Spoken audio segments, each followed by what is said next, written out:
disposés pour entrer pleinement dans cette adoration, dans ce temps avec toi, Seigneur. Laisse-moi rencontrer la grâce du Seigneur.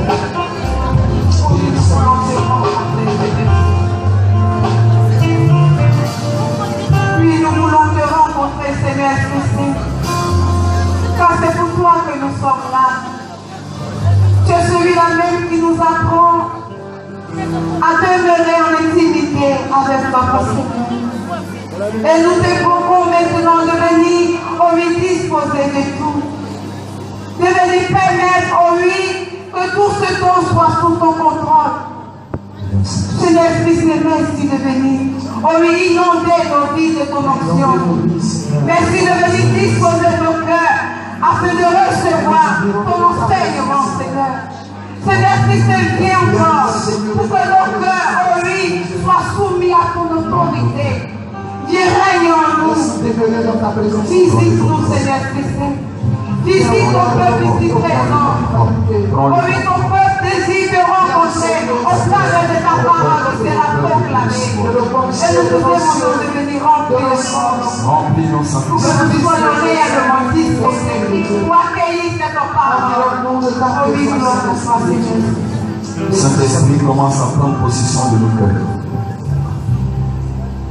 Commence à prendre possession de nos âmes.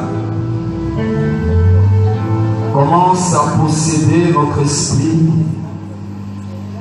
Commence à posséder nos êtres. Car nous avons besoin de cette présence. Nous voulons que tu nous visites. Que ta force vienne sur nous. Oh oui, que ta force descende de nos cœurs. Tu vas demander au Saint-Esprit de faire descendre sur toi sa force. Ouvre la bouche et demande au Saint-Esprit, je veux ta force. Parle au Saint-Esprit, s'il te plaît. Dis-lui que tu veux sa force. Que sa force vienne sur toi. Que sa présence vienne sur toi.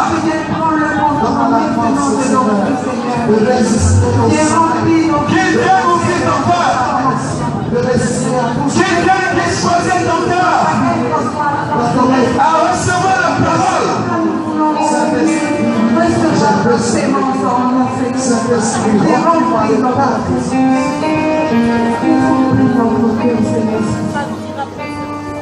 On le verse dans le silence et laisse le Saint-Esprit tout simplement te toucher. Il est fidèle. Quand on l'invoque, il vient et il prend le contrôle de nous.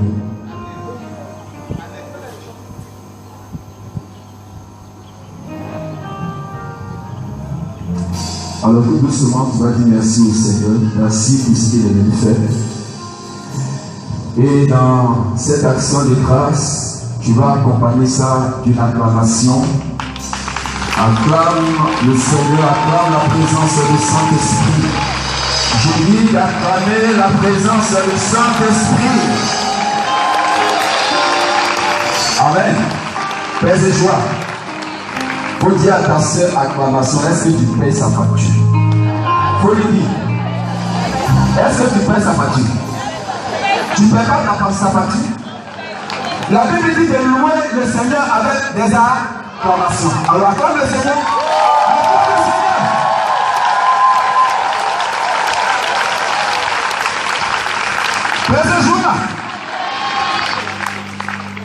Alors tu peux t'asseoir.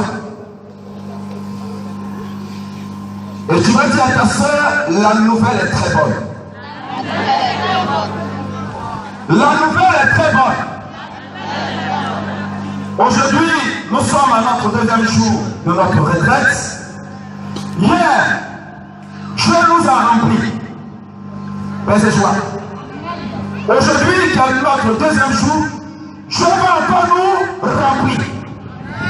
Oui, Dieu va encore me remplir. Il va encore me remplir. Paix et joie. Alors, le Seigneur nous fait la grâce d'accueillir. Le Seigneur nous fait la grâce de nous envoyer son serviteur. que je connais bien. Et son nom c'est Cyril Levesque. Nous allons acclamer le Seigneur pour son serviteur. Et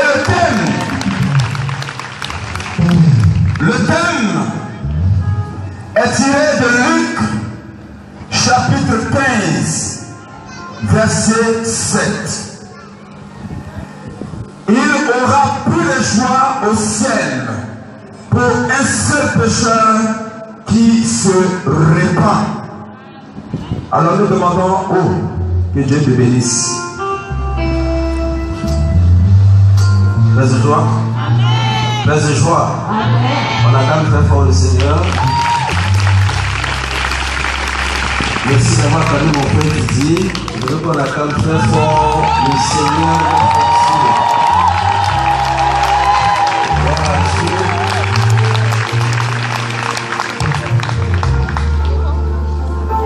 Au nom du Père et du... Quand j'ai lu cette expression divine, je me suis rendu compte que de toute la créature réalisée par Dieu dans le ciel et sur la terre, en plein temps dans l'humanité, l'homme créé au 6e jour du mystère de la création fut la créature idéale et parfaite. Gloire à Dieu. Je me suis dit, Seigneur, si tu as pris le temps de me penser, autrement dit, tu as pris le temps de me cultiver sur la tradition africaine comme image d'illustration à l'introduction de mon enseignement. Donc si Dieu m'a créé, dis à ton frère, c'est parce qu'il a un plan pour moi. Il n'a pas entendu. Si toi, Dieu t'a créé inutilement, tu n'as pas de raison d'être. Si Dieu a créé le ciel, c'est parce qu'il savait que le ciel sera sa demeure sainte. S'il a créé la terre, c'est parce que Dieu avait un objectif à atteindre sur la terre. Il ne peut pas la créer pour un plaisir ardent de son existence. Mais il l'a créé parce qu'il savait que sur la surface de la terre, il va projeter la vie. Il va émettre la vie. Il va mettre en mouvement la vie. Et la vie est un don de Dieu. Et ce don de Dieu a besoin d'être préservé sur cette terre des hommes. Alors si ta vie est un don de Dieu, ton existence est un signe de Dieu. Amen. D'accord, frère, mon existence est un signe. C'est pas si vous comprenez. Parce que je sais que les membres du renouveau comprennent vite. Pourquoi je le dis? Parce que c'est les gens qui sont beaucoup imprégnés de la réalité de la vie. Donc ceux qui ne le comprennent pas, c'est que c'est les premiers pas au renouveau. Et je sais que tout le monde le comprend. Ta vie est un signe. Dis ça ton frère, ta vie est un signe. Oh, pour le dire, ma vie est un signe, ne sois pas jeune. Tu vois, il est dans le champ. Ta vie est un signe. Et si ta vie est un signe, cela sous-entend que ton nom est dans la Bible. Est-ce que tu comprends? Si ta vie est un signe, c'est que ton nom est dans la Bible. Lorsque vous méditez Apocalypse chapitre 12, à partir de son premier verset jusqu'au verset 11, au dernier verset, la Bible dit, ils l'ont vaincu à cause du sang de l'agneau. Quels sont ceux qui ont vaincu le diable? Ce sont les prince du royaume. Et Jean chapitre 1, verset 12 dira, à tous ceux qui ont cru, il a donné le pouvoir de devenir enfants de Dieu. Ce n'est ni par la chair, ni par le sang, ni par le vouloir humain, mais c'est par l'action de l'Esprit Saint que nous sommes tous devenus enfants de Dieu. Et quand tu es enfant de Dieu, ton nom est inscrit dans la Bible. Car le jour où tes pieds ont fait l'expérience des sons du Jourdain dans le ciel, la Bible déclare qu'une voix répandit, celui-ci, celle-ci est mon fils bien-aimé, en qui j'ai mis toute ma gloire et toute ma confiance.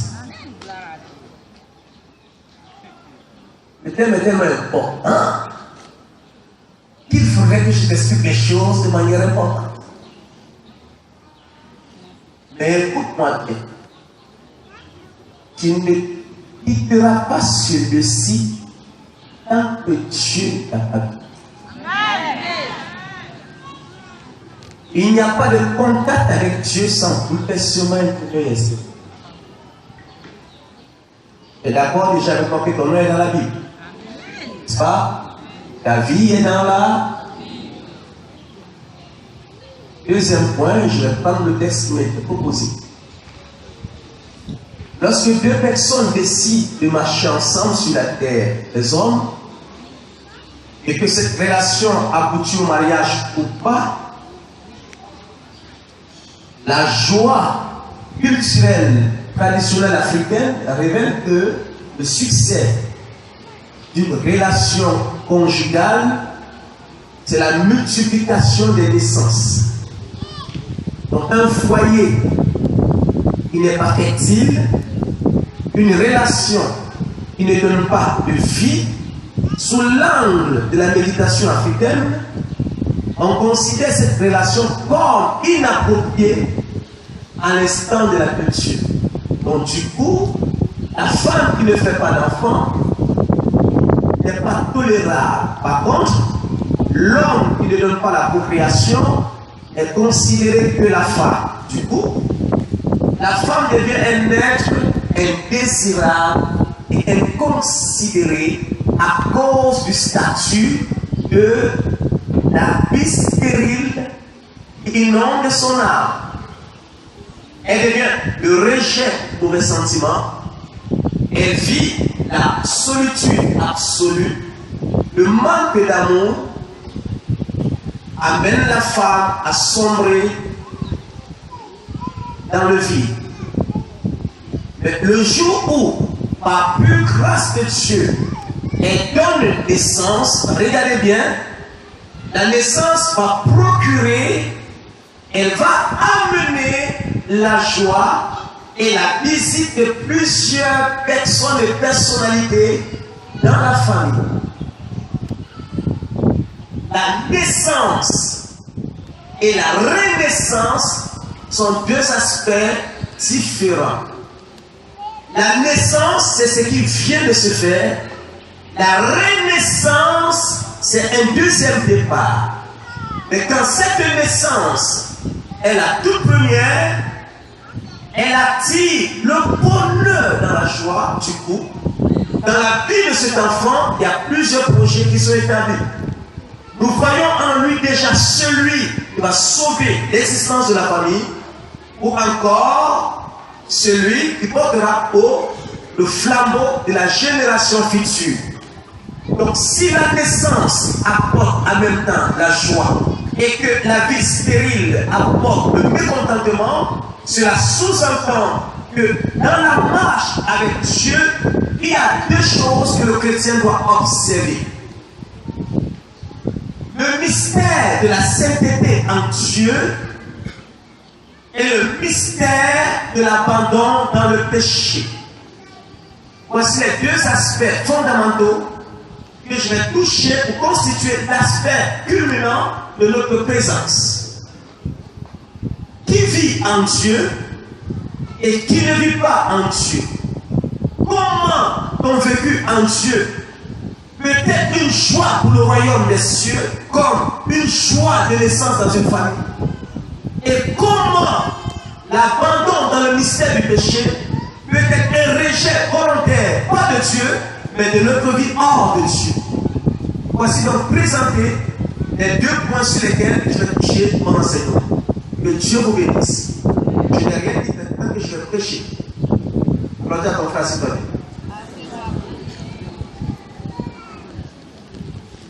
J'ai pris une image. Laquelle?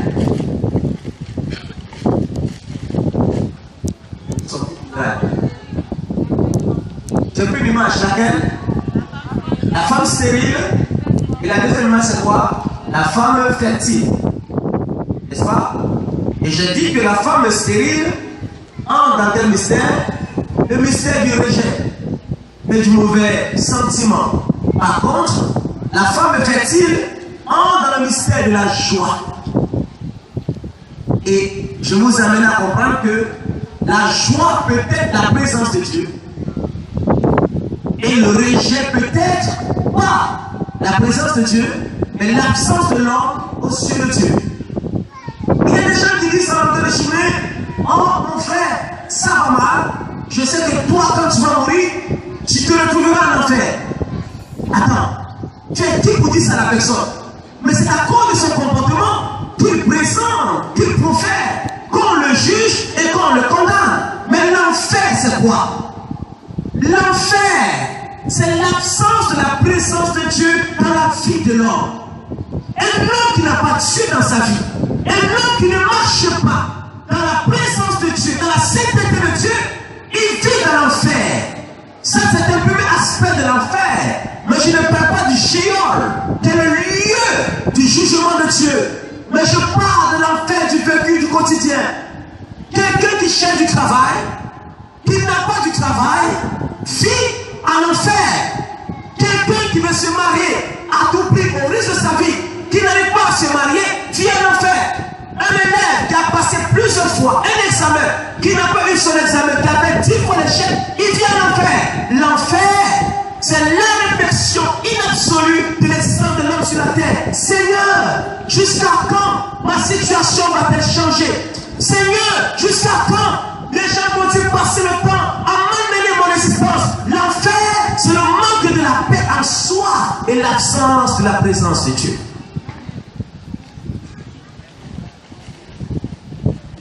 Qui vient en enfer se lève la main? Tu me diras non parce que tu n'es pas mort. Tu n'as pas pour voir ce qui se passe. Et tu es dans un enfer du vécu. L'enfer, c'est le manque de tout. Le manque de la vie. Le manque du bonheur. Le manque de la joie. Voilà un premier aspect. L'enfer au quotidien. Nos frères qui sont assis en bordure de route, tout comme Bartimée, en bordure de route, il n'y a pas la vie, mais c'est la mort. Ils sont dans l'enfer. Il est obligé de le faire pour réussir.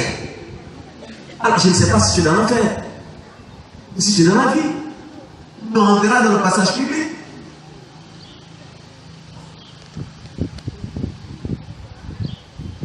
Et si on veut pas souci à ce là, nous allons donc dérouler même. Prenons ensemble Luc chapitre 15. Ce table est très beau. Et quand un table est comme ça, le vent souffle, nous voyons tomber des arbres, des petites feuilles, c'est le monde intérieur.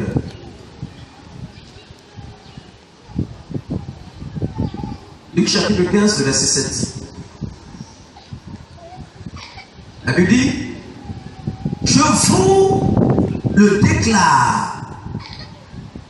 C'est ainsi qu'il y aura de la joie dans le ciel pour un seul pécheur qui se convertit. Plus que 99 justes qui n'ont pas besoin de conversion. Ce passage biblique nous parle de la brebis retrouvée. J'aimerais repartir au début, au verset 3 qui dit ceci. Alors, il a dit cette parabole. Lequel d'entre vous, s'il a 100 brebis et qu'il en perde une, ne laisse pas les 99 hors dans le désert pour aller à la recherche de ce qui est perdu jusqu'à ce qu'il ait retrouvé. Et quand il a retrouvé, il la charge tout joyeux sur ses épaules. Et de retour à la maison, il réunit ses amis et ses voisins. Et il leur dit, réjouissez-vous avec moi, car je l'ai trouvé, ma brebis qui était perdue. On l'acclame très fort le Seigneur. Voilà, vous savez, une petite histoire, c'est que le premier jour où ma méditation personnelle s'est arrêtée ce passage biblique, j'étais choqué. Vraiment très choqué contre mon Seigneur. Et j'ai trouvé qu'il était injuste ce Dieu-là. Et ce jour-là, lui et moi, on s'est vraiment discuté. Et finalement, il m'a ramené à l'ordre. Écoutez, quelqu'un qui a 100 brebis, c'est comme le troupeau. Les bons tombés de la falaise, ça représente quoi dans la Bible? 100 brebis peut représenter l'économie d'une nation. 5000 troupeaux de porcs tombés de la falaise. Et vous savez ce que ça a causé à Jésus? Car après avoir opéré le miracle, les gens demandaient à ce qu'il la région. Parce que ça représentait l'économie de cette nation. Et quelqu'un qui a 100 brebis, les 100 brebis représentent quotidiennement les ressources financières et même la richesse familiale. En plein désert, il a 100 brebis, 100 moutons. Petit, grand, peu importe, mais il a 100. Aujourd'hui en Côte d'Ivoire, tu as 100 moutons, frère, tu es riche. Et la Tabaski arrive. Mais tu es riche, frère. Ce qui veut dire que même si une brebis, c'est grâce à te dire parce que tu as 99 autres. Mais regardez ce passage biblique évoque un élément essentiel de l'amour, de la miséricorde, de la marche de Dieu vers la retrouvaille de sa brebis. Le monsieur a 100 brebis en plein désert. Et nous sommes tous des croyants dans l'église. La première chose, le premier volet qu'on doit chercher à comprendre, pourquoi cet homme va-t-il chercher la 100e brebis?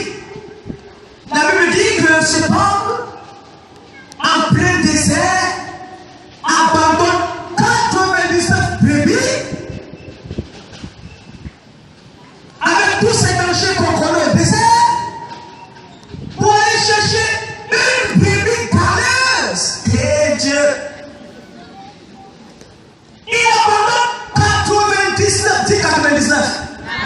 Ce n'est pas un, ce n'est pas deux, mais on fait 99.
Dieu va aller chercher. Et quand il retrouve la brebis, les autres brebis sont heureux. Et c'est vrai qu'il y a aussi des brebis aussi jalouses. Et il disait, mais Seigneur, pourquoi tu as laissé ce gars-là pour aller le chercher et le ramener ici? Mais il y a toute une fête qui est célébrée autour de l'événement. Ok, bref. Nous sommes tous ceux qui sont baptisés, c'est lever les mains. Levez les mains. Laissez-les. Ceux qui ne sont pas baptisés, levez les mains. Bravo. Dieu vous bénisse. Alors, nous allons commencer maintenant. Pourquoi Dieu va-t-il chercher la brebis? Bien arrête. Et qu'est-ce qu'elle a de manière particulière cette brebis? Pour que ton père et ta mère abandonnent 99 enfants pour aller te chercher. Pourtant tu es brigand. Pourtant tu es prostitué.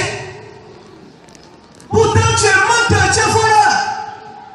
À cause de toi, dans le quartier, ta famille n'a plus de renommée. Lorsque tu passes, on dit, oh, c'est le bandit de telle famille. Oh, cette jeune fille-là, voilà son père et sa mère. C'est une famille maudite.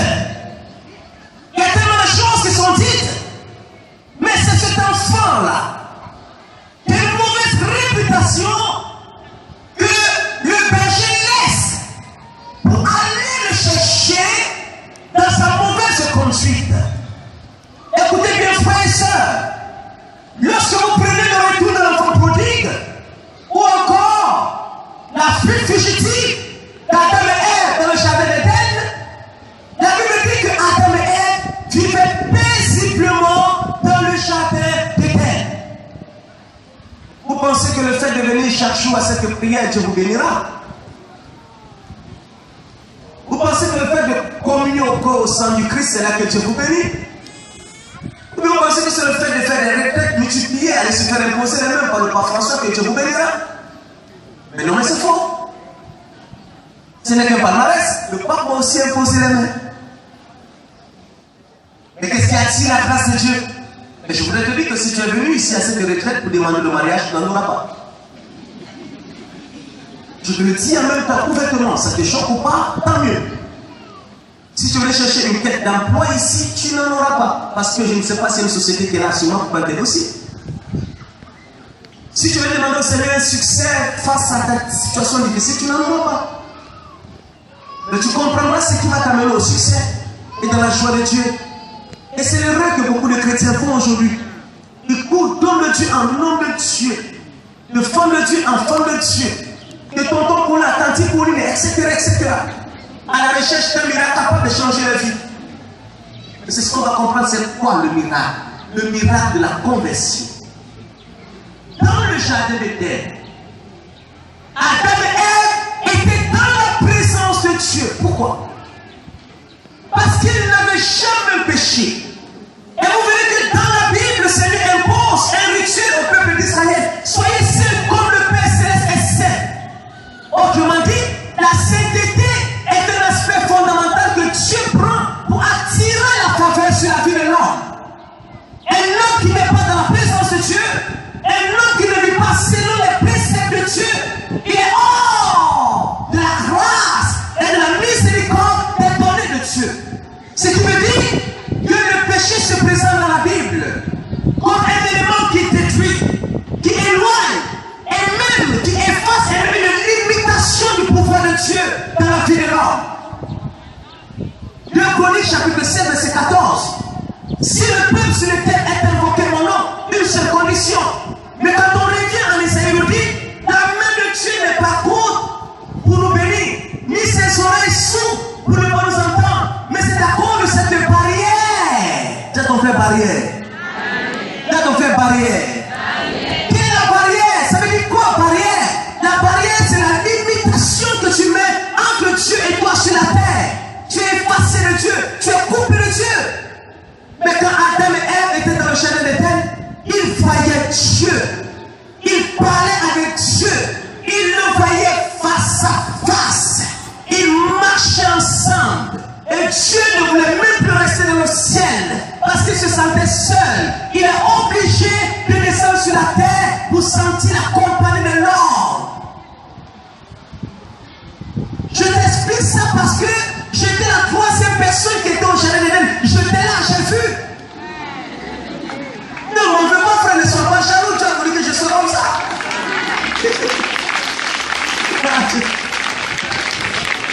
Donc, le jardin d'Éden, c'est le paradis, c'est la vie, c'est le lieu de la gloire, c'est le lieu de la paix, c'est le lieu du bonheur, c'est l'expression de la présence de Dieu sur la terre. Là, c'est un lieu de vie.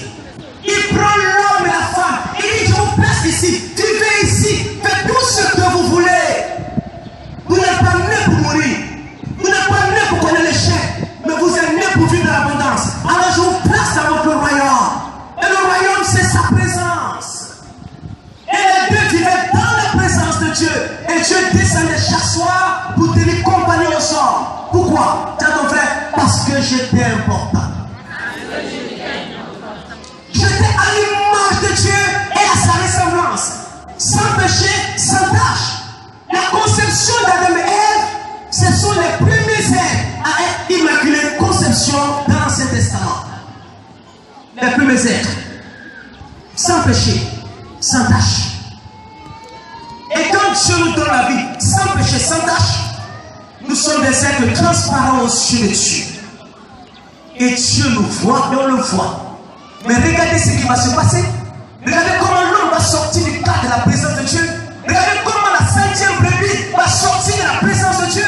Regardez comment les chrétiens vont sortir de la présence de Dieu. Regardez comment l'humanité va sortir de la présence de Dieu. Regardez comment la Côte d'Ivoire et l'Afrique va sortir de la présence de Dieu. À cause de quoi? Le désir. Dieu t'en fait le désir. Dieu t'en fait le désir. Vous avez des désirs fameux. Des désirs péjoratifs.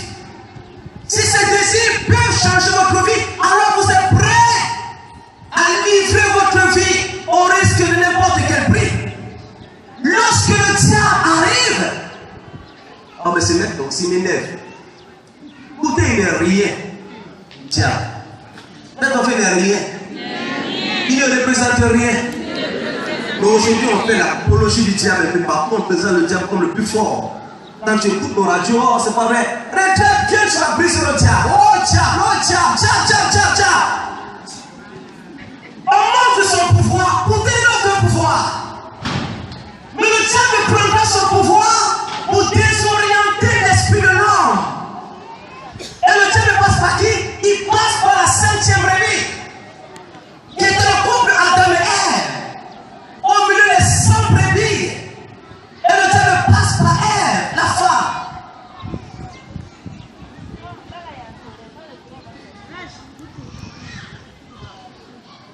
Dis à ta soeur, la 100e brebis. Il faut le dire, la 100e brebis. Le diable passe par qui? Par la femme. Et le désir va pousser la femme à consommer l'interdit de Dieu. Et quand ils ont consommé l'interdit de Dieu, qu'est-ce qui s'est passé? La Bible dit qu'ils étaient comment? Ils étaient nus. Frère, regardez ce que le péché occasionne dans la vie de l'homme. La Bible dit qu'ils étaient nus quand ils se sont vus, ils ont coupé la honte, ils se sont cachés. Deux personnes qui sont mariées légalement, dans les premiers êtres mariés légalement. Le Seigneur allait ainsi, allez multiplier-vous. Ça veut dire qu'ils ont fait une nuit de noces. Mais cette fois-ci, ils mangent le fruit défendu, ils se voient nus, ils ont honte, ils vont se cacher. Ça ne vous dit rien. C'est pas bizarre ça. Écoutez, ils se voient. La Bible déclare que les deux vivaient là-bas ensemble, il n'y a aucun désir. Mais quand Dieu dit, allez et multipliez-vous, ça veut dire que Dieu les a mariés, il a donné l'autorisation de bonne interrogation. Maintenant, cette fois-ci, que le diable apparaît, il change leur mentalité, il change leur conviction même en Dieu, parce que c'est ça aussi. La recommandation de Dieu. Demeurez constamment et régulièrement dans la présence de Dieu. Respectez la loi de Dieu. Peu importe la souffrance, peu importe les difficultés de la vie, demeurez dans sa présence sans commettre de péché. Il fallait respecter cette loi de Dieu. Mais quand le diable a frappé, quand il a frappé net, ils se sont vus nus. Nus dans sa vie.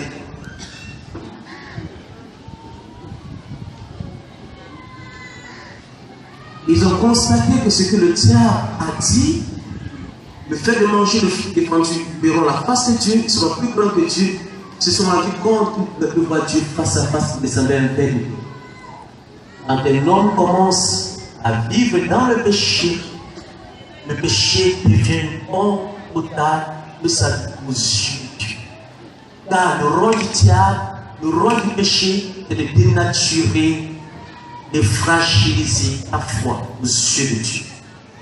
Et quand ils ont mangé le fruit défendu, le Seigneur les a fait sortir du jardin d'Éden. La présence de Dieu quitte la terre. La présence de Dieu quitte l'homme. Le poisson vit où? Le poisson vit où? Sous l'eau. N'est-ce pas? L'homme vit où? Parce qu'il respire l'air. Le poisson, il est sous l'eau. Quand on fait sortir un poisson de son lieu d'habitation, qu'est-ce qu'il fait? Il meurt. Pourquoi il meurt? Parce que l'environnement ne le convient pas. N'est-ce pas? C'est ainsi pour l'homme. L'homme qui vit tout le temps dans la présence de Dieu, il vit. Et quand un homme sort de la présence de Dieu, il meurt. Je ne parle pas de cette mort métaphysique, mais il est coupé de toutes les grâces que Dieu a prévues dans le vie spirituel. Il est vomi par Dieu. Parce que le péché nous fait sortir carrément de la pensée. Donc Adam et Ève, au lieu de revenir dans le mystère de la repentance, lorsque Dieu leur pose la question, la centième brebis, au lieu d'implorer la grâce de Dieu, au lieu de dire Seigneur, on te demande pardon, ils sont restés dans ce jardin en train de s'accuser à tort et à travers. Hé Seigneur, j'étais en paix dans le jardin d'Éden, je ne t'ai rien demandé, j'ai appris la femme que tu m'as donnée, voilà ce qu'elle a causé. En train de rendre Dieu responsable de nos péchés. Elle aussi, au lieu de demander pardon, elle dit Seigneur, c'est le diable qui m'a trompé. Alors les deux sont restés dans le jardin d'Éden, au milieu du feuillage, hors de Dieu, en train de s'accuser, au lieu d'implorer la miséricorde de Dieu. Et mais regardez comment comprendre ce passage lorsqu'on revient dans la vie de l'enfant prodigue. Pour comprendre ce que je dis, la vie d'Éden, il faut revenir dans l'enfant prodigue. L'enfant prodigue a tué son père de son vivant. Il demande son part d'héritage. Il n'attend même pas que son père meure. Les jeunes d'aujourd'hui,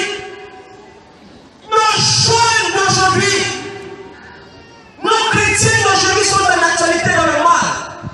Quand on regarde la planification des plus gros pécheurs du monde, c'est nos chrétiens. Et les païens sont même pas sauvés. Par rapport aux chrétiens qui communent au salut Christ, amen, et puis vivre, Dieu m'a touché. Or, dans la Bible, frères et sœurs, il y a des païens qui n'ont pas jeûné, qui n'ont pas prié, mais qui ont reçu la grâce et la faveur de Dieu. L'officier romain, Marie-Madeleine. Mais parce que, au soir de leur vie, ils ont reconnu qu'ils étaient coupables, le Seigneur allait les chercher. L'enfant prodigue dit, papa, je suis fatigué, je veux mon indépendance. Je suis fatigué, je veux ma liberté. Je travaille pour toi, papa. J'ai 18 ans maintenant, je suis un garçon. Je vais aller m'amuser moi aussi. Donne-moi ma part d'héritage. Son père n'a rien dit. Il n'a pas trouvé d'hostilité à la demande de son fils, c'est normal. Son père va dans la maison, il prend sa part d'héritage, il donne à son fils. Le père représente Dieu. Le fils représente le pécheur et le fils aîné représente le pharisien. Donc voici les trois étapes et c'est là que je vais finir par rapport à ce qui m'a été donné. Vous allez donc comprendre la joie qui est dans le ciel quand un enfant est converti. Vous êtes à l'église chaque dimanche, les sorciers. Vous êtes dans les groupes de prière, les diviseurs des groupes de prière. Vous êtes dans les maisons en train de crucifier les gens sur la croix chaque matin, chaque midi, chaque soir. Toujours en train de calomnier, en train de critiquer des pharisiens, des vrais pharisiens, des péchés inabsolus. Ils ne veulent pas changer de vie. Ils passent le temps à jouer au sapeur-pompier, à allumer le fer, à tisser, à détruire les pauvres, à détruire les malheureux. Ils sont là les dimanches au corps du Christ. Amen. Et quand Quand on dit vous recevez le Saint-Esprit, c'est eux qui font des acrobaties par-ci par-là, comme si tomber était synonyme de grâce et de touchement de Dieu. Des véritables pécheurs, nous y sommes. La plupart des Christ qu'on voit aujourd'hui, les chrétiens sont à 99% à l'intérieur. Aujourd'hui, vive le président, demain, pas le président. Aujourd'hui, vive le berger, demain, pas le berger. Vous savez, en Afrique, il y a une souris, il y a deux types de souris. Et il y a une souris que j'ai peur d'elle, je vous assure. Elle est très petite, mais très efficace. Elle a la bouche pointue.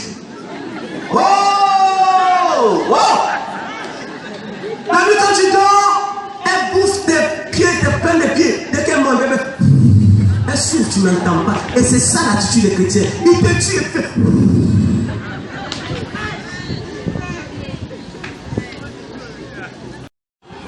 Et chaque jour tu pries, oh Seigneur, ma situation ne change pas. Elle ne peut pas changer parce que toi-même, Dieu ne t'a pas encore cherché. Ça fait combien d'années tu es à l'église? Ça fait combien d'années tu viens à l'église? Combien d'années? Les autres évoluent, toi tu es en arrière. Ça ne te dit rien.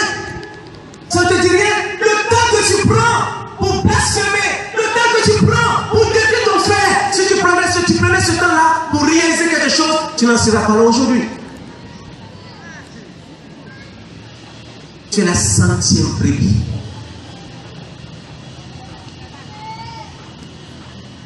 Tu ne peux pas toucher le péché quotidien. On ne peut pas les toucher. Ça sert à quoi de faire une litanie de vos péchés?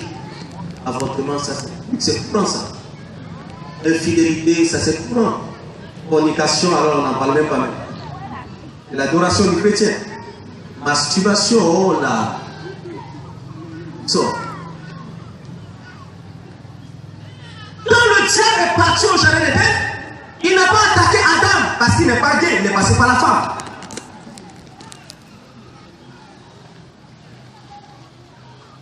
Le diable n'est pas gay.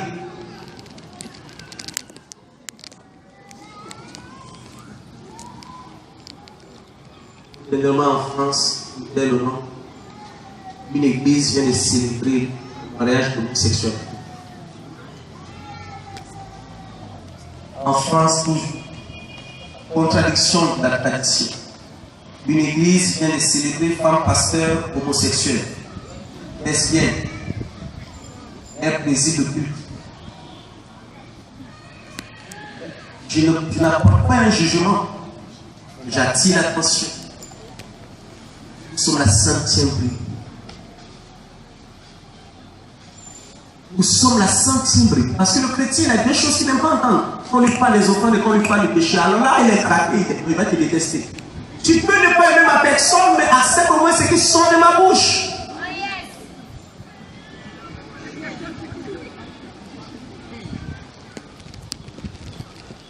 Je ne peux pas comprendre que tu sois dans l'église et que tu confies les maris d'autrui.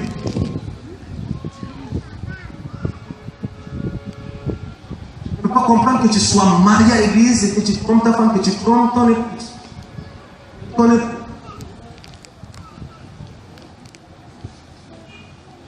Je ne peux pas comprendre que tu sois dans la présence de Dieu qu'on t'appelle maîtresse et tu es content, maîtresse. Et puis quand maîtresse est limite, ce sont les enfants de l'école primaire qui en ont besoin de maîtresse. Tu es content, tu es dedans, tu es assis, tu es à l'aise. Et le gars aussi, là, à côté, oh, ma maîtresse, elle est jolie, elle est comme ça. Pourtant, vous ne vivez pas dans la même maison. Peut-être qu'elle ne s'est même pas préparée quand tu ne parles, elle appelle une petite fille du quartier, prépare. Oh, ma maîtresse prépare bien. Quand tu n'es pas là, tu sais comment elle est là-bas? Le jour où elle sait que tu viens, elle met un petit parfum pour t'attirer. Dans les démons, tu fais dans ta pauvre petite famille, les enfants font un chèque à l'école, ta femme est tout le temps malade, ça ne reste pas, ne pose pas la question. Tu es la 100e.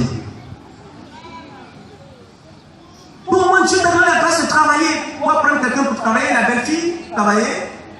Il faut d'abord voir sa nudité avant de lui donner du travail. Et nos jeunes sont aussi tellement aimés travailler. Il me s'est prêt au travail. Tu finis, il te donne même pour le travail, tu es la 100e brebis.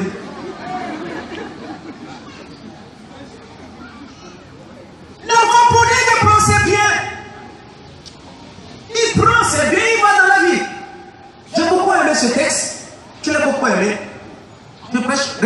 dessus parce qu'il est vraiment riche. Donc le Père, il représente Dieu. Mais Dieu au-dessus de le Père. Et le fils cadet, c'est qui? C'est le pécheur. Et le fils aîné, c'est qui? Le pharisien. Le pharisien aussi, c'est la 100e brebis. Le pécheur, c'est la 100e brebis. Parce que les pharisiens pensent qu'ils sont plus purs que les gens.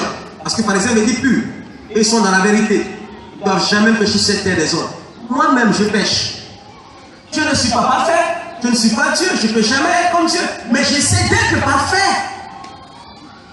Et on doit essayer d'être parfait. Réduire au maximum la grandeur de notre péché. Si tu es à 100%, commence à réduire ce que tu sois à 0%. Parce que ce que tu oublies, c'est que plus tu pêches, plus tes années de vie diminuent sur la terre. On a fini avec. On a fini avec. Permettez-moi d'avoir ce qu'on a fini avec. Le désir. Il y a quelqu'un qui sont net, le désir acharné. Donc élastique.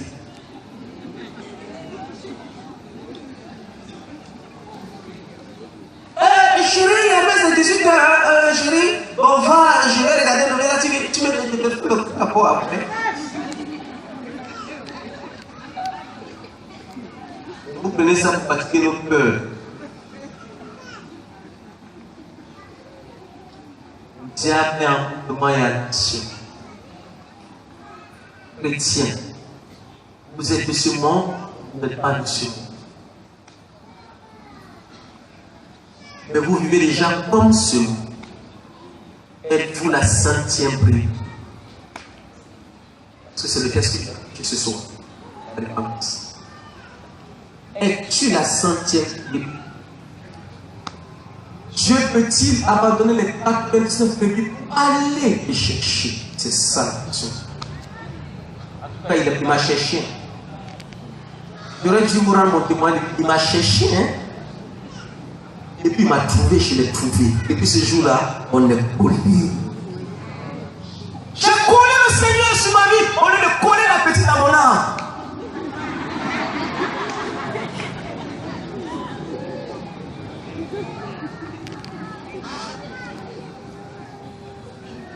C'est la collé. Il dit Jésus, tu as mis fidélité. Mon frère, la collé qui dans ta vie. Tu as collé Jésus. Est-ce qu'il t'est arrivé un jour de danser coller la petite sur Dieu?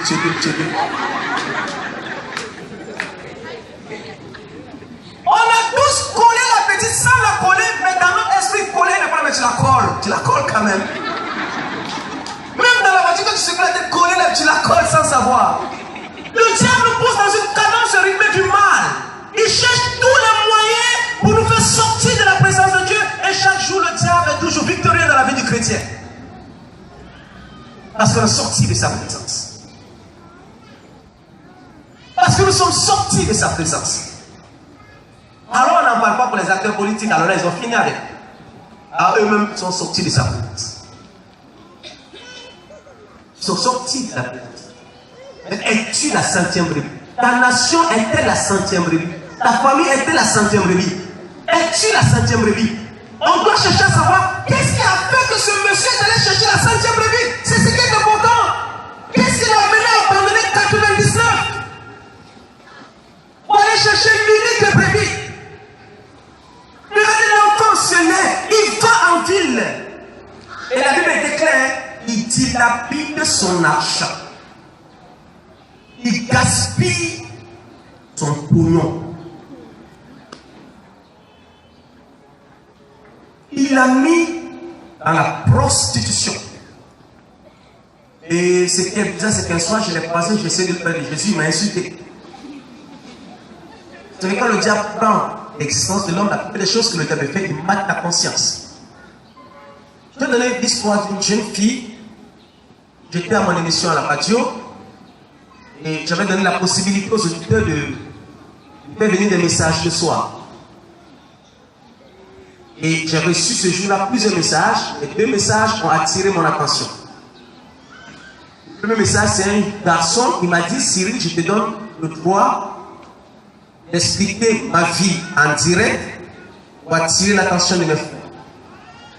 Son père ne vit plus, Il vit avec sa mère et sa mère vivait dans une petite maison qu'elle payait 6 000 francs par mois. Une maison en bois, parce que c'était difficile. Vous savez pourquoi cette maman vivait? Elle a tout fait pour mettre son enfant dans une grande école locale. J'étais le nom.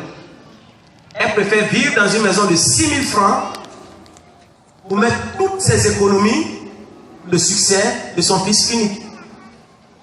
L'enfant va à l'école et puis un jour il va croiser un ami de classe qui était hyper riche.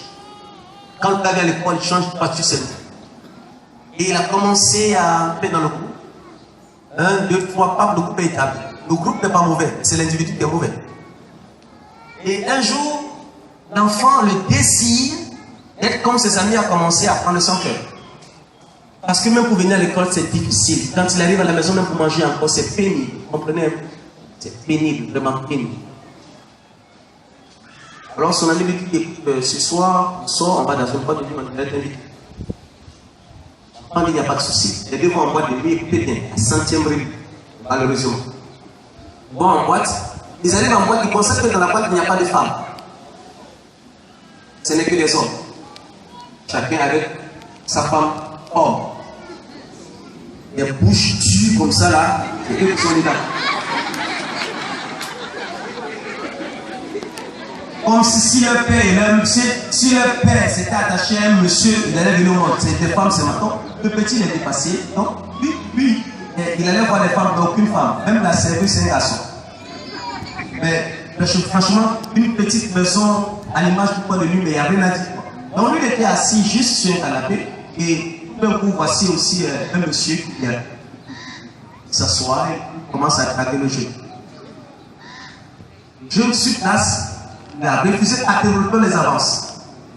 Mais malheureusement pour lui, il n'a qu'à visiter monsieur. Et un jour, le monsieur a fait le jeune homme, une semaine plus tard, est-ce que tu peux passer dans le groupe? Dès qu'il est arrivé chez le monsieur, net au salon, l'argent est aligné dans les endroits vitrés. Le diable a affecté son esprit. L'enfant s'est assis au poussé en partant, il a remis l'enfant 500 000. Sans rien faire, 500 000. L'enfant, non. Il est devenu la femme Dieu. 1 million. 2 millions, il arrive, et maman, il faut qu'on change une taxi. L'enfant, il dit, mon fils, c'est quoi? Il te donne tout cet argent. Il a fait déménager sa mère. Il veut maintenant aux 2 plateaux, dans une grande maison, il n'y a pas de souci. Et maman a constaté que le comportement de l'enfant a commencé à changer. Alors un jour, elle demande à son fils, mon fils, ne me dis pas que tu es dans les histoires. Quand la maman a sorti sa tête, l'enfant est entré dans une colère extrême. Tu te prends. Tu payes la maison quand tu es malade, je te soigne, ça ne te suffit pas. Il a lavé sa maman copieusement et le dernier mot qui est sorti, il a fait sa maman de sorcière. Et il est sorti de la maison, il a démarré sa voiture, il est parti. Il revient le soir, le lendemain matin, il trouve que, de la même manière qu'il a laissé le portail, c'est comme ça que le portail, la porte du salon, il regarde dans le salon, il ne voit pas sa maman, il va dans la chambre, il constate que sa mère est toute nue, elle a vendu l'âme. C'est pas malédiction ça là. Il a vu sa maman nue.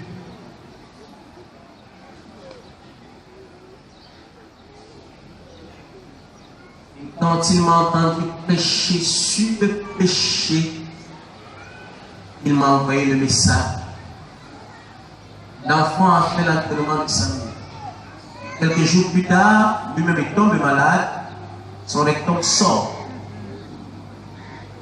Je suis allé le voir à l'hôpital, je faisais petit, tout simplement poser la question, Frère Cyril, ma maman m'a-t-elle menti? Oui. Je sors de l'hôpital et je dois faire un acte. C'est avec douleur que je suis allé accompagner ce garçon dans sa dernière vie. Es-tu la 100e Bible?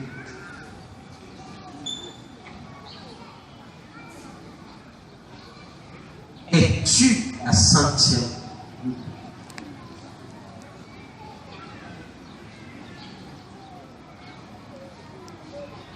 l'argent, moi. L'enfant est allé dire la Bible, c'est bien. L'argent finit. Le pécheur, quand tu péchais, tu ne sais pas que tu es en train de commettre le péché. Tu vis, tu vis. Tu vis seulement, tu vis. La vie, tu vis. Quand on te parle, vis là-bas. À partir de ce moment, tu as le monde sur tes pieds. Le monde sur ta tête. Tu vis, tu vis. Tu vas pas le dire aujourd'hui, il fait trop chaud à la messe. Le vrai danger de la société. Parce que la vie a pris son nom. Et c'est encore plus dangereux quand tu es chrétien. Je vous ai parlé de la naissance et de la renaissance.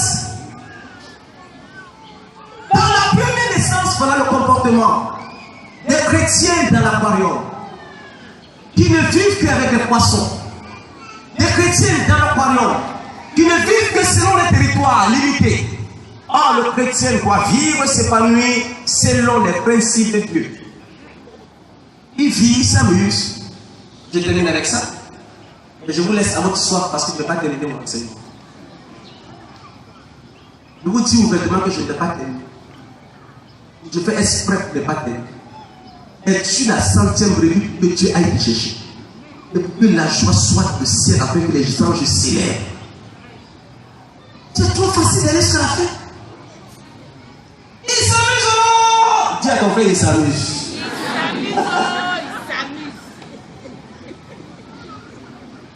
Vous savez, j'ai une petite histoire parce qu'ils sont là. Au début de mon ministère, il y a un groupe de jeunes qui m'a beaucoup influencé à Sema. Celui qui avait le micro ici et celui qui est assis à la partie technique. Alain Berger-Pan. C'est les gens qui ont impacté ma vie. Aujourd'hui, je vais dire ça. C'est ma. Regardez ça au-dedans de moi. Quand je voyais ces jeunes-là prêcher, Dieu, jeune comme eux. Voilà, on a la même chose là. Les gars, on a la même chose, on a la même chose. Grand frère, on a la même chose. Il y a toujours des modèles sur la vie. Tu sais. Peut-être on fait la dilapider, c'est bien. Peut-être on fait la dilapider, c'est bien. Et qu'est-ce qu'il fait? La Bible dit que dans cette ville-là, la galère, la sécheresse a frappé la ville. L'enfant n'a plus rien. C'est beau avec une machine abandonnée, c'est même abandonné. Mais il cherche du travail. Regardez comment le péché nous ridiculise. Il cherche du travail, il ne trouve pas. Il est allé trouver le travail chez quelqu'un qui élève les porcs. Or, le porc est un animal impur. Tu étais dans la présence de Dieu. Mais regarde comment le diable t'a fait sortir de Dieu pour aller t'humilier. On dit qu'il vivait, il marchait, il entretenait les porcs. Il voulait même manger les carreaux de porc. Il ne pouvait même pas manger les porcs. Mon frère, tu es comment? Il dit porc dans ma porc que je ne donne pas. Ton travail, c'est de nous laver. Dans la boue. Frère, le péché nous ridiculise. Le péché nous rend impurs. Le péché nous transforme. Nous déforme et nous malforme. Montre-moi quelqu'un qui a réussi pendant qu'il vit dans le péché. C'est que lui n'est pas chrétien. Montre-moi quelqu'un qui a prospéré pendant qu'il vit dans le péché. Montre-moi. Parce que vraiment, ce n'est pas Dieu esprit. L'enfant reste, il commence à maigrir et puis il entre dans la renaissance d'une conscience personnelle. N'attends pas que le danger frappe à ta porte pour savoir que Dieu existe. N'attends pas que le péché guéroie tes mains pour savoir que Dieu existe. Il entre dans une renaissance. Quand on dit nouvelle évangélisation, ce n'est pas parce qu'il y a eu ancienne évangélisation. J'ai déjà pris ces photos. Il y a, et si je repartais vers mon Père, juste pour lui demander pardon, car j'ai péché contre Dieu et contre la terre. Et pendant qu'il dit cela, il a peur, parce qu'il ne sait pas ce qu'il attend à la maison. Il se dit que son Père ne va pas lui accorder la miséricorde. Il se lève quand même, la renaissance, le nouveau départ vers le signe de Dieu. Il Ça va? Et moi, je l'ai croisé quand il partait à la maison. Il marchait des bras. Quand j'ai dit bonjour, ça me déchire. On marche. On marche pas. Il arrive, pendant même qu'il marche, son père l'attendait chaque jour. Devant la porte, il attendait son fils. Et quand il a vu son fils venir de loin, ce n'est plus l'enfant qui est prodigue, mais c'est le père qui est prodigue, il va chercher son fils. Il ouvre les bras, la miséricorde. Il ouvre les bras et son fils vient se jeter. Au lieu que le père s'unère, le père ne s'unère pas. Il donne l'ordre à ceux qui étaient là. Voici mon fils, il est revenu. Regardez la joie. Voici mon fils, il est revenu. Le 7e brebis est revenu dans la maison. Fuyez le vol le plus grand. Et soyons. Mettez les sandales à mon fils pour que les plans de ses pieds ne soient pas esclaves du péché de la terre. C'est ce que ça veut dire. Mettez une alliance. Ça, c'est l'alliance d'un nouveau mariage avec Dieu. Et fait porter un vêtement blanc. C'est toute la sainteté de Dieu qui enveloppe l'enfant. Parce qu'il était dans le noir. Maintenant, Dieu l'a arraché dans la main du diable. Et il investit un manteau blanc. Et faites soyons. Ils ont tué le veau le plus grand. Tout le monde était content. La famille était là. Les amis étaient là. Tout le monde était dans le ciel. C'était la joie. L'enfant pécheur est revenu à la maison. La renaissance. Et pendant qu'ils sont en train de fêter, le grand frère qui revient des champs, le gars est fatigué, il a porté sa tabac, il revient, il entend la musique, c'est qu'il n'a jamais entendu.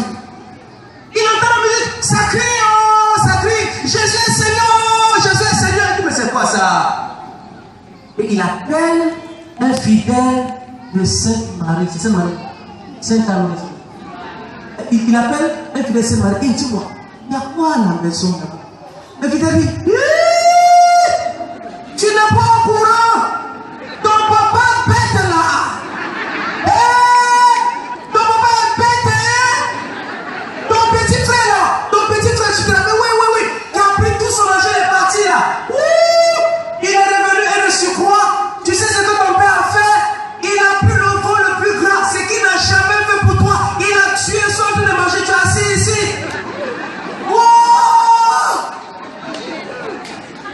En même temps, c'est ça qui demande le comportement du fils contre son père. Il jette sa gaballe dans la colère. Parce que le diable est là pour nous énerver. Le diable est là pour remplir la colère dans notre cœur. C'est le rôle du diable. Et c'est le comportement des chrétiens. Au lieu de lui parler doucement, nous mon frère, calme-toi. On attisse. On attisse la terre. On attisse la nature. Il s'en va. Papa! Tu m'as fait ça? Ça fait combien d'années je travaille avec toi-même? Tu n'as jamais tué. Même la brebis la plus dernière, c'est pour moi. Mon fils est un bandit là. Ma soeur prostituée là. Lui qui a tué les gens. Lui qui a fait ceci et cela. Est parti. Il revient. Tu prends le vol le plus grand. Tu demandes à ce qu'on tue. Mais pourquoi tu m'as fait ça? Le Père qui représente Dieu devant le comportement des pharisiens, devant le comportement des pécheurs, il réalise que l'enfant pharisien n'avait pas encore compris la raison de la conscience de Dieu dans sa vie. Il dit à son fils, mon fils, tu te plains pour moi. Ton frère qui était parti est revenu dans la joie. Pourquoi tu as peur? Ce qui est à moi est à toi.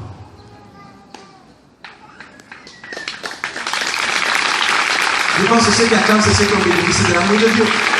Gloire à Dieu. Es-tu la 5e brebis? Ce qui est à moi est à toi. C'est ce que Dieu te dit. Es-tu la 5e brebis? Au nom du Père et du Fils et du Saint-Esprit. On n'attend pas, on baisse la tête. On n'attend pas, on baisse la tête et on réfléchit. Tu la 5e.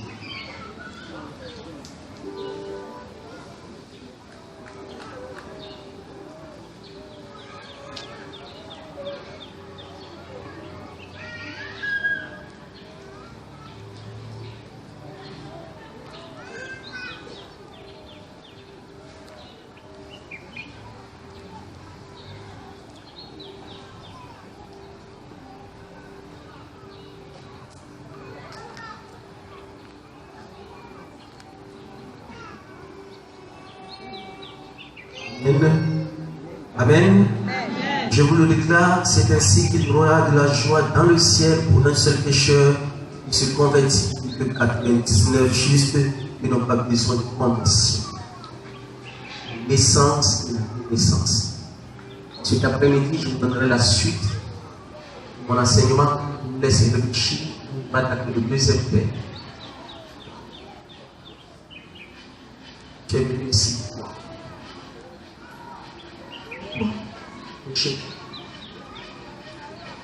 Je vois ce hommage, patience, paix, amour, joie, bonheur, rabon. La bonté de l'Éternel se renouvelle chaque matin, grâce à sa fidélité, grâce à sa bienveillance, à sa douceur, à sa paix, à sa patience, à tout ce que je vois. Tout ça, ce sont les attributs de Dieu, ce que vous voyez.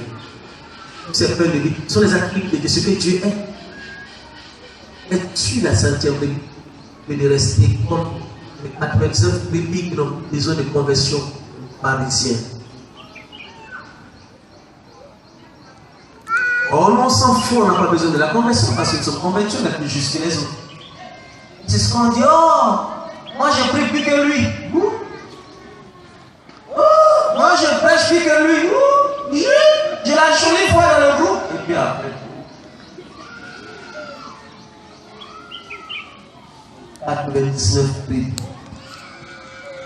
Je vous abandonne. Allez chercher une prix. Ça ne te dit rien? Tu veux rester dans les 99 prix?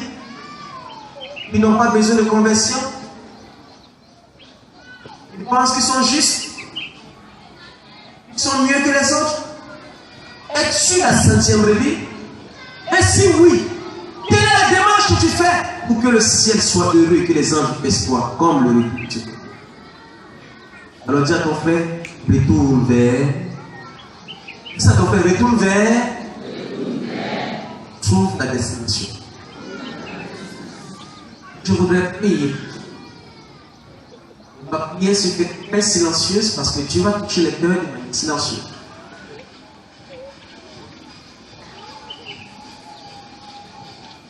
On va se lever. Vous allez vous lever et puis prenez une minute, juste une minute. Marchez.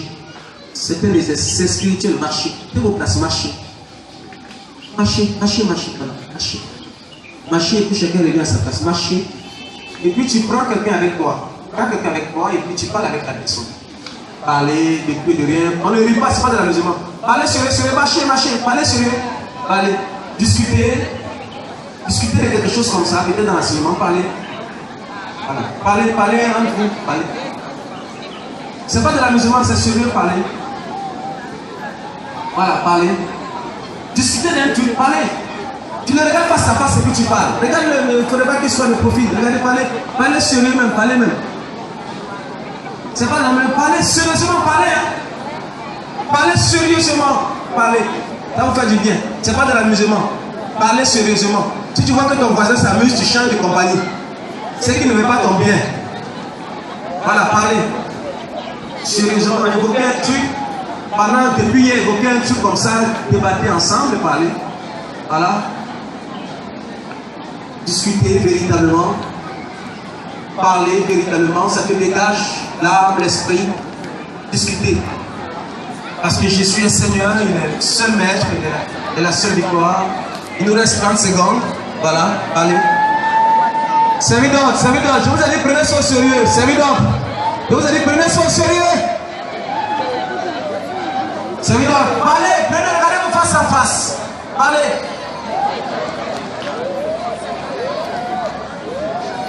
Allez. Suivez cette personne-là, parlez, suivez les personnes qui sont tombées dans le ici. Allez, prenez ça au sérieux. Prenez ça au sérieux, c'est pas de l'amusement. Vous prenez l'amusement partout. C'est sérieux. Parlez. Parlez. On va aller devant ici. Parlez.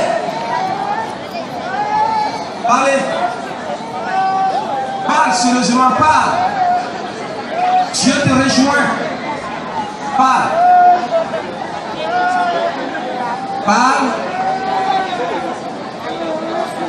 Il te reste 10 secondes. Parle. Vis ce moment dans la présence de Dieu. Parce que tu sors d'un monde pour revenir dans un autre monde. Parle. Nous laissons 5 secondes. Aidez-les, aidez-les. Il y en a plusieurs qui ne pourront pas mettre là. Aidez-les. Parle, parle, parle. Parle. Il te reste 3 secondes. Parle. Parle à Dieu. Parle, parle à ton voisin. Parle. Tu comprendras ce qui s'est passé tout à l'heure. Tu comprendras vraiment ce qui s'est passé. Parle. Il nous reste 1 seconde. Il nous reste 1 seconde. Il y a des gens qui ne pourront pas revenir à la place parce que ces personnes se disent: je suis la 5e brebis, Seigneur. Parle à Dieu, parle, parle.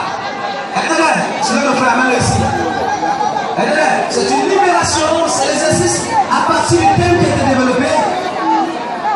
Si ton voisin, tu vois qu'il se trouve, fais attention pour qu'il ne se blesse pas. On revient. On revient. Envoyez le devant ici. On revient. On revient. On revient. On revient à notre place. On revient. Voilà, tu reviens maintenant. Tu reviens. L'amour de Dieu nous rejoindra. Et l'amour de Dieu va reconstruire notre vie. Ok?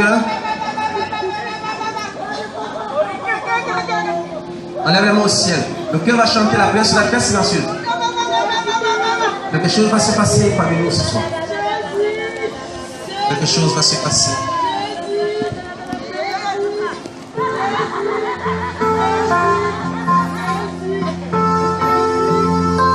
On est là, on chante.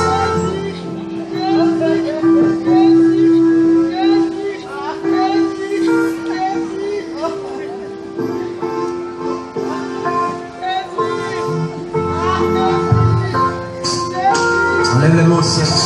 Ma soeur, reste ici, reste. Les frères du berger, les bergers de nouveau vont prier pour vous avant d'aller en place. Oh, je sais que Dieu est présent. Je sais qu'il est présent. Le cœur va donner simplement le chant en 2 minutes. Quand le cœur va finir de chanter, nous allons garder un silence intérieur. Et dans ce silence intérieur, Dieu va nous rejoindre. Et cet après-midi, dans la grande prière que je vais finir avec. Nous chantons. Nous chantons ensemble. L'amour de Dieu. Chantons tout le monde. Est si merveilleux. L'amour de Dieu. Est si merveilleux. L'amour de Dieu. Si merveilleux, oh quel amour.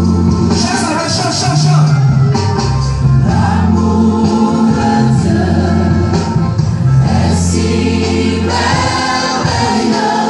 L'amour de Dieu est si merveilleux. L'amour de Dieu est si merveilleux. Oh, quel amour. Chante fort, chante fort. L'amour de Dieu est si merveilleux.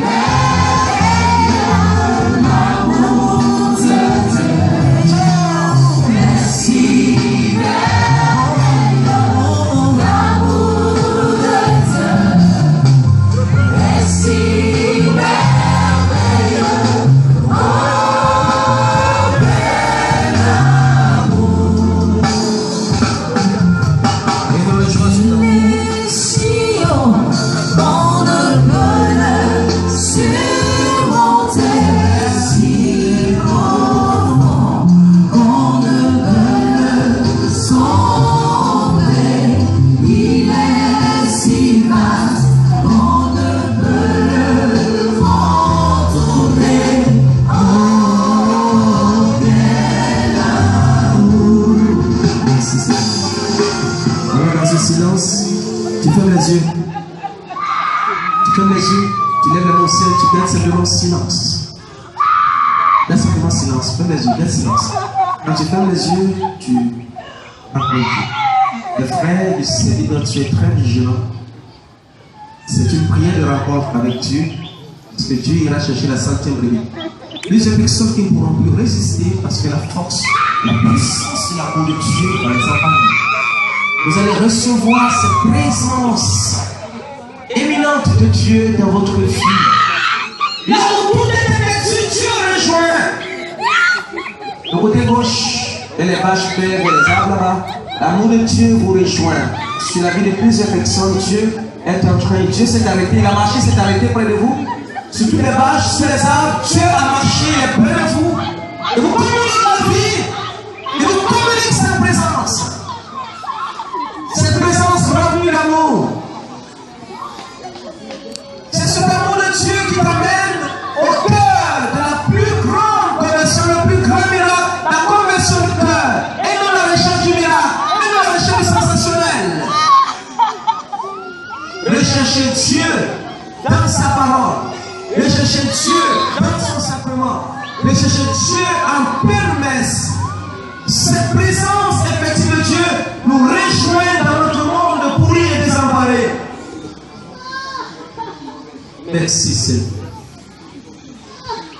Merci Jésus. Alors on se tient la main. Tenez-vous les mains. Tenez-vous les mains. Tenez-vous les mains. Tenez-vous bien les mains. Et nous communiquons. Dieu nous communique l'amour. Tenez-vous les mains. Voilà. Tenez-vous les mains. Chacun vous communique l'amour à son frère. Je suis la 100e brebis. Ah, j'ai besoin de conversion. De procurer la joie dans le ciel et sur la terre. Oh Dieu, soit cette joie intérieure qui te remplit, cette présence, cette paix intérieure qui te rassure que Jésus est présent dans ta vie. Il est présent. Il est présent. Il est présent dans la vie de ce jeune homme. Il est présent dans la vie de cette jeune fille, de cette jeune dame, de cette jeune soeur. Il est présent dans ta vie. Il est présent. Il est présent. Il est présent dans la vie de cet enfant. Il est présent dans la vie de la sagesse, la bâche des enfants. Il est présent là-bas, dans la vie de ces enfants qui vont grandir en taille, en âge et en sagesse. Il est présent dans la vie. Et nous sommes la 100e brebis. Merci Seigneur. Merci Jésus. Merci Jésus. Merci pour la présence de ces enfants rassemblés. Merci Seigneur. Tu es présent dans la vie et ce soir tu seras encore plus présent. Merci Seigneur. Amen. Dans ce silence, soir. Dans ce silence. Ce soir, c'est le soir qui fait vraiment prier.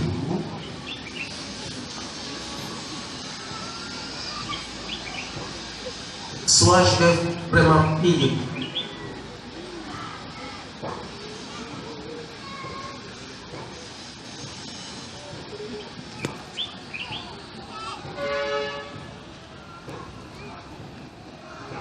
Il se sent béni. Il se sent béni. Vous savez, la Bible dit, si tu as honte de moi, que les hommes auraient honte de Dieu de moi. N'ayez jamais honte de prêcher Jésus. Partout vous irez jamais. Jamais.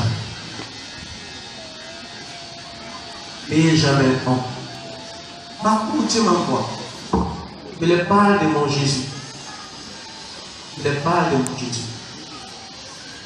Et je veux que tu acclames l'amour de Dieu.